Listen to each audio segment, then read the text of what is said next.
Good news alang sa mga job order ug contract of service employees sa City Government of Davao. Sanglit nakatakda na ang pag-aproba sa pondo alang sa one-time gratuity pay nga moabot sa 7,000 pesos.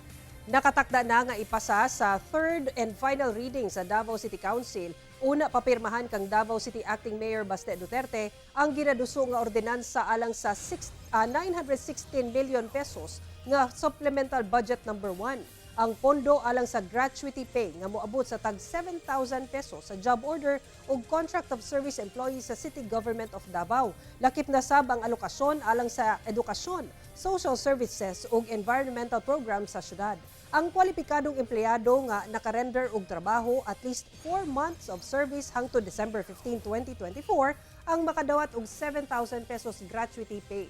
December 2024 paunta nakatakda kining mahatag subay sa memorandum nga gipagula ni Pangulong Bongbong Marcos. Apan na delatar sanglit hinapos na sab sa tuig gipagula ang direktiba.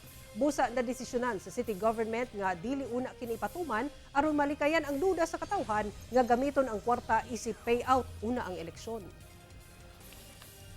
Sa ato pa, I would like to announce nga ang tanang empleyado sa gobyerno last year magdawat mong City Mill. Maaprubahan ni Ron, napirmahan ni Mayor Basti. So all of you will be receiving 7,000 for the city of Davao.